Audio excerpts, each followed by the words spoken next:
Bismillahirrahmanirrahim. Assalamualaikum warahmatullahi wabarakatuh. Alhamdulillahi rabbil alamin. Wabihi nasta'inu ala umurid dunya waddin. Wassalatu wassalamu ala asrafil anbiya'i wal mursalin. Sayyidina wa maulana Muhammadin wa ala alihi wa ashabihi ajma'in. Asyhadu an la ilaha illallah wahdahu la syarikalah wa asyhadu anna Muhammadan abduhu wa rasuluhu alladzi la nabiyya ba'dah. Fa ya ayyuhal hadirun al muslimun usikum wa iyaya bi taqwallah wa ta'atihi faqad fazal muttaqun. Wattaqullaha haqqa tuqatih wa la tamutunna illa wa antum muslimun. Wa qala Allah Ta'ala fi kitabihil karim, a'udzu billahi minasy syaithanir rajim. Bismillahirrahmanirrahim. Ya ayyuhalladzina amanu qu anfusakum wa ahlikum nara wa quduhan nasu wal hijarah 'alaiha malaikatun ghiladun shidadun la ya'sunallaha ma amarahum wa yaf'aluna ma yu'marun. Shadaqallahul adzim. Kaum muslimin wal muslimat yang berbahagia, alhamdulillah wa syukrillah, pada kesempatan saat ini Allah Subhanahu wa taala masih memberikan beragam kenikmatan kepada kita semuanya, baik nikmat yang dirasakan langsung oleh kita maupun juga nikmat yang tidak dirasakan oleh kita. Nikmat yang bisa terlihat dan nikmat yang tidak bisa terlihat. Dan yakinkan bahwa nikmat yang diberikan oleh Allah Subhanahu wa taala jauh lebih banyak ketimbang derita, ketimbang sedih, ketimbang lara yang kita alami. Karena sesungguhnya itulah bagian daripada rahman dan rahimnya Allah Subhanahu wa taala. Oleh karena itu, kaum muslimin wal muslimat sekalian, wajib bagi kita untuk selalu bersyukur dalam situasi dan kondisi apapun yang ada di hadapan kita. Ketika Allah memberikan rezeki yang banyak, kita syukuri. Dan ketika Allah Subhanahu wa taala pun juga memberikan rezeki yang sedikit pun juga wajib kita syukuri, karena sedikit pun juga bagian daripada rezeki yang Allah Subhanahu wa taala berikan kepada kita semuanya. Saat Allah Subhanahu wa taala memberikan keluangan, sehat walafiat, wajib kita syukuri. Dan ketika Allah Subhanahu wa taala pun juga mendatangkan pandemik yang sampai saat ini ternyata belum usai, maka dibalik itu pun juga wajib kita harus bersyukur kepada Allah Subhanahu wa taala.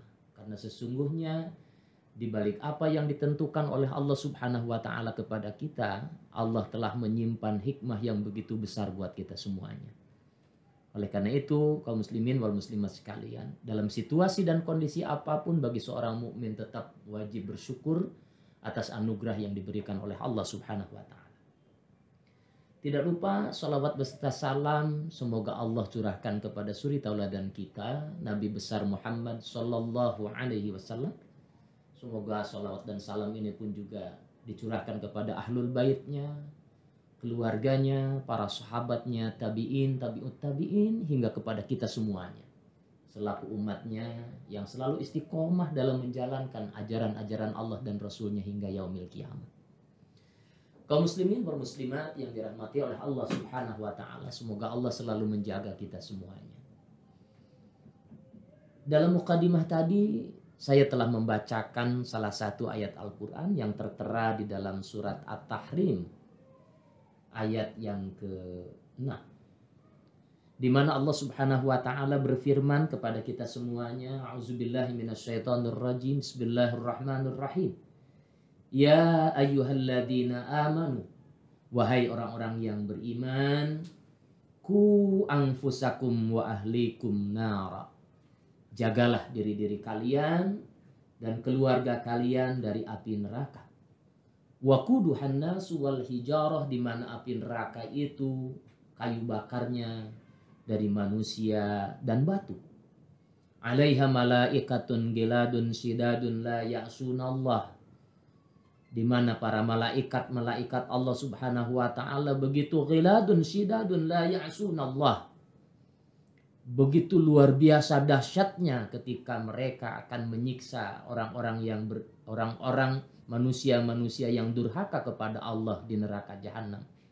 La ya'sunallah ma amaruhum wa yaf'aluna ma yu'maru. Mereka tak pernah maksiat kepada Allah. Mereka tak pernah menolak ketika Allah Subhanahu wa taala memerintahkan sesuatu kepada mereka.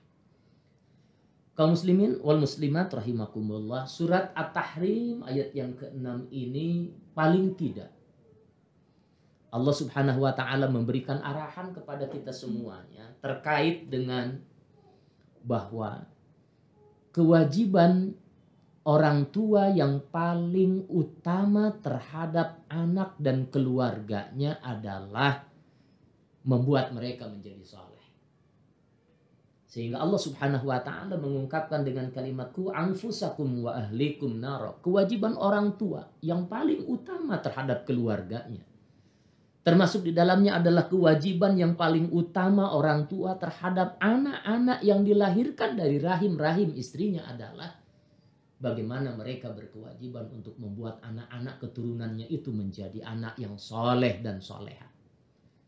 Dan insya Allah ketika kita sudah mampu menjadikan anak-anak kita menjadi soleh dan soleha, yakinkan bahwa anak soleh itulah yang akan mampu menjaga kita semuanya, menjaga keluarga, bahkan menjaga masyarakat semuanya dari panasnya api neraka dan akan memasukkan kita semuanya keluarga ke dalam surga yang penuh dengan kenikmatan. Kaum muslimin wal muslimat rahimakumullah. Ayat ini begitu tegas buat kita semuanya bahwa kesolehan seorang anak itu akan membuat kebahagiaan bagi kedua orang tuanya. Jadi kalau tadi Allah mengatakan, memerintahkan kepada kita bahwa sesungguhnya kewajiban utama untuk mensolehkan anak itu adalah orang tua. Sekali lagi, kewajiban utama yang harus mensolehkan anak-anak kita itu adalah kewajiban utama kedua orang tuanya. Karena mereka yang melahirkan anak-anaknya. Karena mereka yang memahami watak dan karakter anak-anaknya. Karena mereka yang mengetahui persis terkait dengan kebiasaan anak-anaknya. Makanya pantas kalau Allah Subhanahu wa taala mengatakan bahwa kewajiban yang paling utama untuk bisa mensolehkan anak-anak kita adalah kita sebagai orang tua, ibu dan bapaknya, ayah dan bundanya. Ya. Kaum muslimin wal muslimat yang dirahmati oleh Allah Subhanahu wa taala, ketika seorang ayah dan seorang ibu mampu mensolehkan anaknya, maka yakinkan bahwa kesolehan anak itu akan melahirkan kebahagiaan yang tak terhingga bagi kedua orang tuanya. Ingat, kebahagiaan yang Allah akan berikan kepada kedua orang tua yang mampu mensolehkan anaknya adalah kebahagiaan fid dunya hasanah wa fil akhirati hasanah. Anak yang soleh itu akan membuat kebahagiaan bagi kedua orang tuanya ketika mereka hidup di dunia. Bahkan anak yang saleh dan soleha itu akan membuat mereka menjadi bahagia di akhirat. Inilah kemudian Allah Subhanahu wa taala berfirman di dalam surat Al-Furqan ayat 74. Allah Subhanahu wa taala berfirman, a'udzubillahi minasyaitonirrajim, bismillahirrahmanirrahim. Walladzina yaquluna rabbana hab lana min azwajina wa dzurriyyatina qurrata a'yun waj'alna lil muttaqina imama. Surat Al-Furqan ayat 74. Dan orang-orang yang berkata, orang-orang yang berdoa, Rabbana hablana, ya Allah, Tuhan kami, karuniakanlah kepada kami min azwajina, dari pasangan-pasangan kami, wa dzurriyyatina, dan anak keturunan kami, qurrata a'yun. Ya. Ayat ini doanya menggunakan kalimat qurrata a'yun.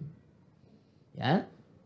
Orang tua yang memiliki tanggung jawab yang luar biasa terhadap anaknya sehingga mampu mensolehkan anak-anaknya.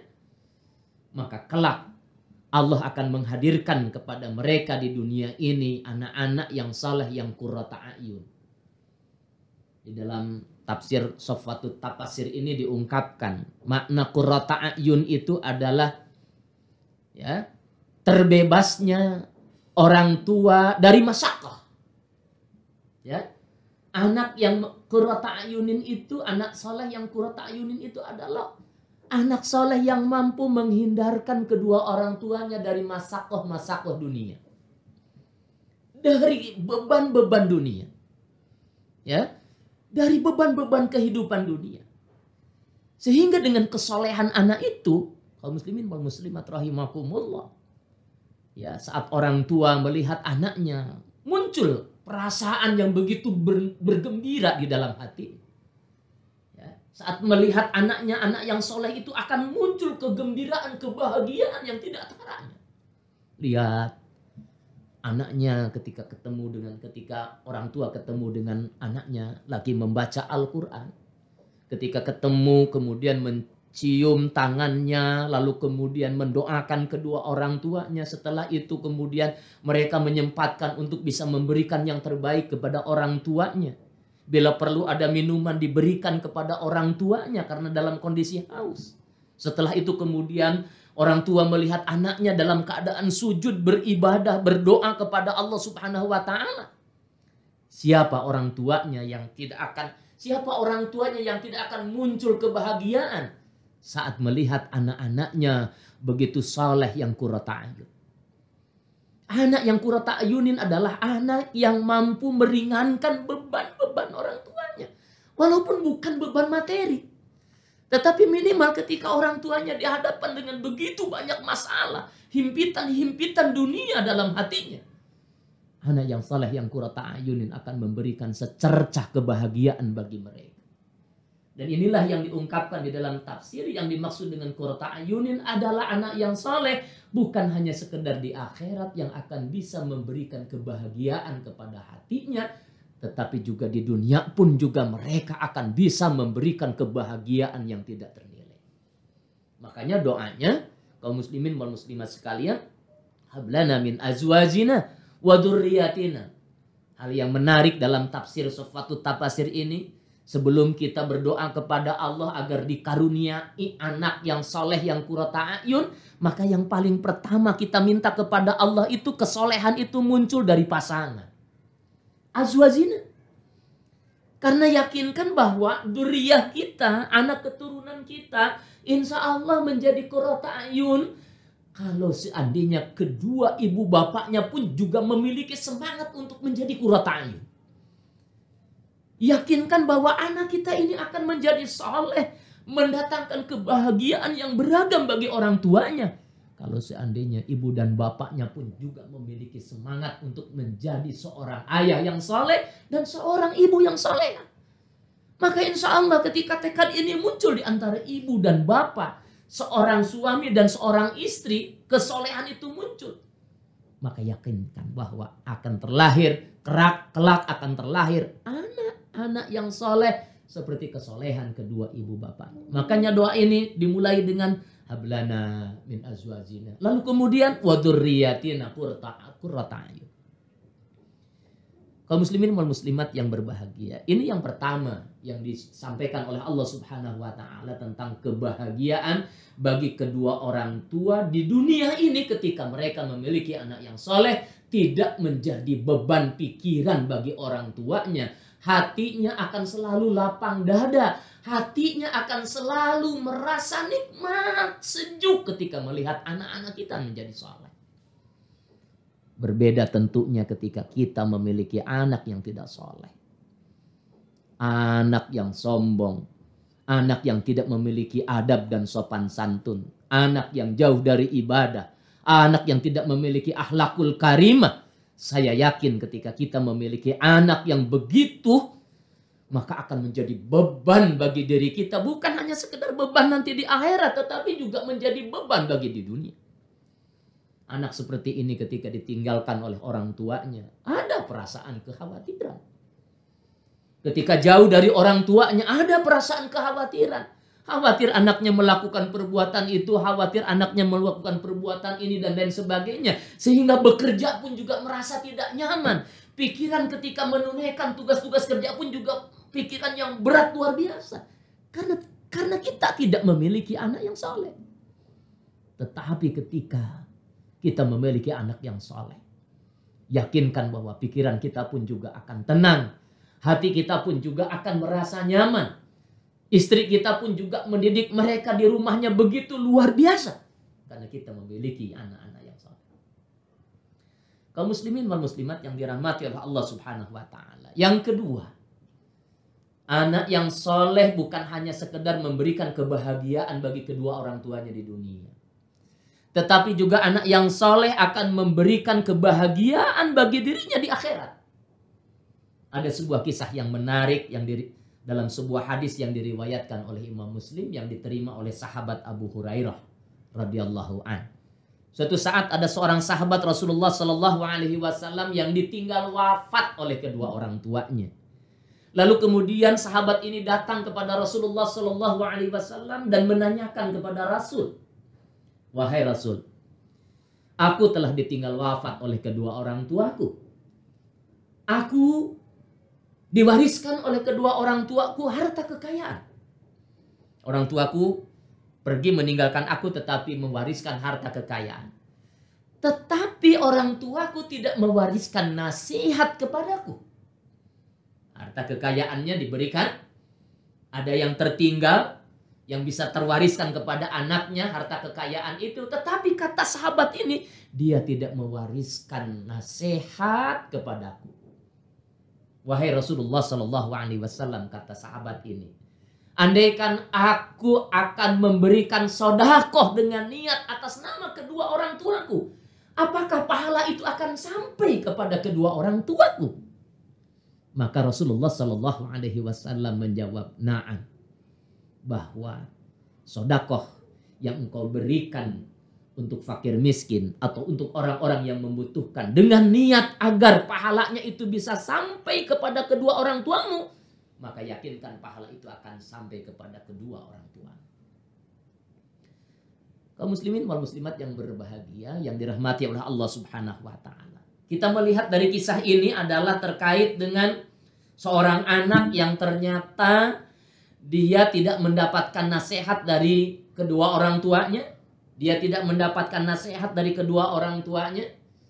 Tetapi ternyata ketika orang tuanya meninggal dunia, tetapi muncul kesolehan itu dalam jiwanya. Sehingga ada keinginan untuk berinfak, untuk bersedekah. Yang dimana infak dan sedekah itu diniatkan untuk kedua orang tuanya.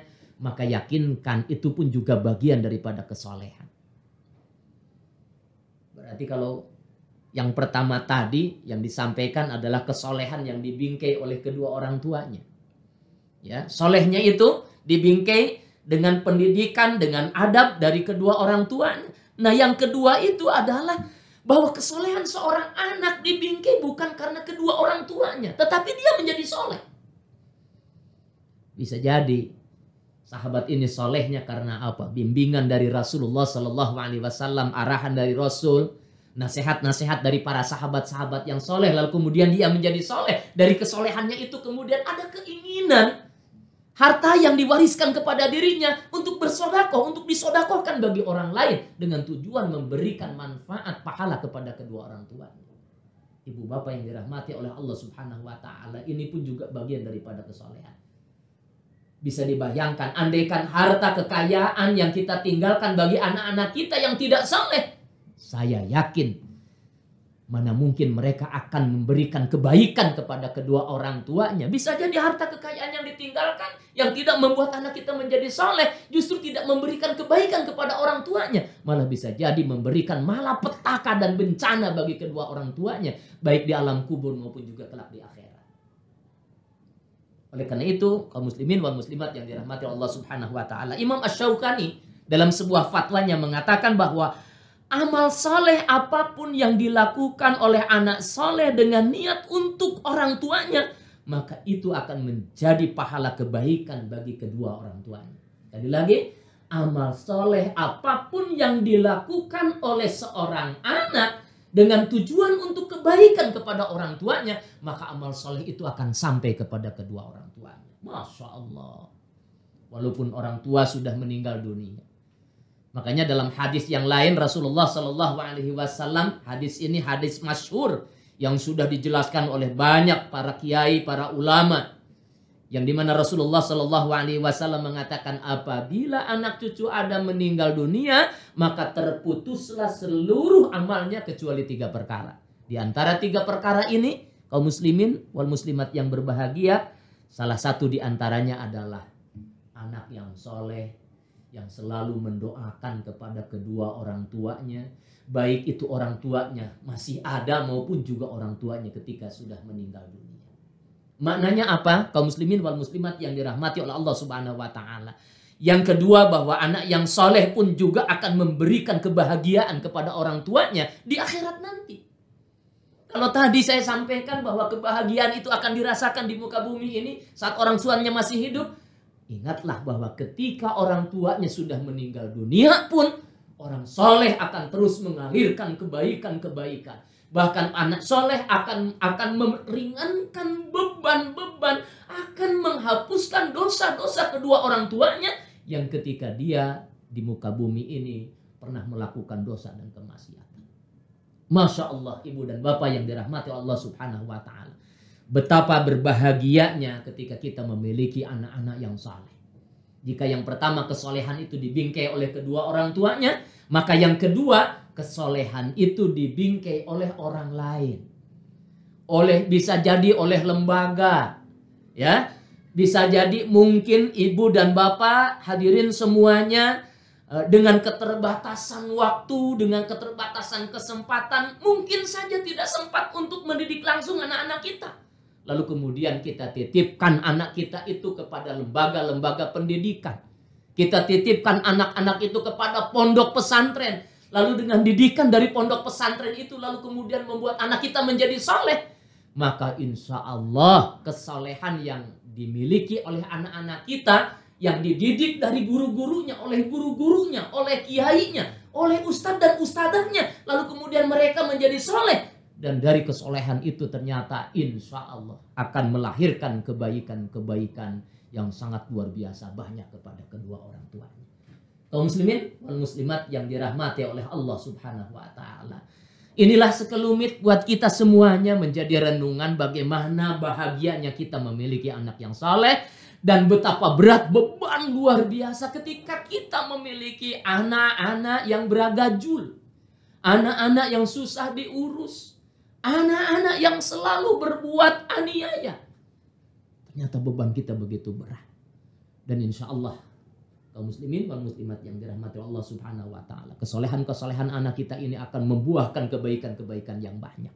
Kebaikan terhadap keluarga kita tentunya yang memiliki anak yang saleh, dan termasuk di dalamnya adalah anak yang saleh akan bisa memberikan keberkahan-keberkahan bagi masyarakat di sekitar kita, dan insya Allah akan memberikan keberkahan juga bagi negara dan bangsa kita ini. Bangsa kita membutuhkan anak-anak yang saleh, ya. Bangsa kita membutuhkan manusia-manusia yang saleh, yang betul-betul bisa mengelola negara ini dengan sebaik-baiknya, dan yakinkan manusia-manusia yang saleh itu akan terlahir dari keluarga yang saleh, dan mereka keluarga yang saleh tentu akan melahirkan anak keturunan yang saleh dan saleh. Kaum muslimin wal muslimat yang dirahmati Allah Subhanahu wa taala. Itulah sekelumit terkait dengan tausiah bulanan, ya. Tausiah bulanan yang digagas oleh Yayasan Pendidikan Islam Al-Ukhwah Pagaden Kabupaten Subang. Mudah-mudahan ya ini akan dirutinkan ya 1 bulan sekali begitu ya. Kita akan rutinkan pengajian bulanan ini 1 bulan sekali begitu. Dan insya Allah pun juga nanti akan kita rutinkan secara offline, tatap muka langsung begitu, dengan orang tua siswa yang kebetulan mereka mengantarkan anak-anaknya di Al-Ukhwah sambil menikmati makanan, jamuan-jamuan di kantin, di minimarket dan sebagainya. Kita pun juga akan memfasilitasi mereka untuk bisa ngaji bersama dengan asatid dan ustadzah yang ada di Al-Ukhwah ini sepekan sekali setiap Rabu. Mudah-mudahan baik itu pekanan kita tetap istiqomah untuk selalu mendengarkan nasihat-nasihat. Bulanan pun juga kita akan selalu mendengarkan nasihat-nasihat. Insya Allah makin kita merasa nyaman dengan nasihat, maka hati kita makin subur, iman kita makin tumbuh. Insya Allah akan datang Allah, keberkahan dari Allah Subhanahu wa taala. Baik, demikianlah yang bisa saya sampaikan pada kesempatan saat ini. Semoga Allah Subhanahu wa taala memberikan keberkahan bagi kita semuanya. Semoga Allah Subhanahu wa taala memberikan keberkahan bagi rezeki kita, bagi umur kita, dan keberkahan bagi keluarga kita semuanya.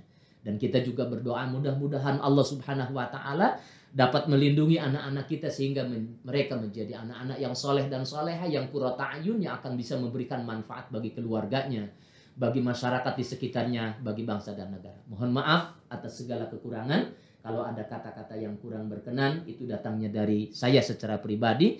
Kalimat-kalimat yang baik pada hakikatnya datang dari Allah dan Rasul-Nya. Dan semoga Allah Subhanahu wa taala selalu memberikan rahmat dan kebaikan kepada kita semuanya. Aqulu qauli hadza wastaghfirullah li wa lakum wallahul muwaffiq ila aqwamit thoriq. Wassalamu alaikum warahmatullahi wabarakatuh.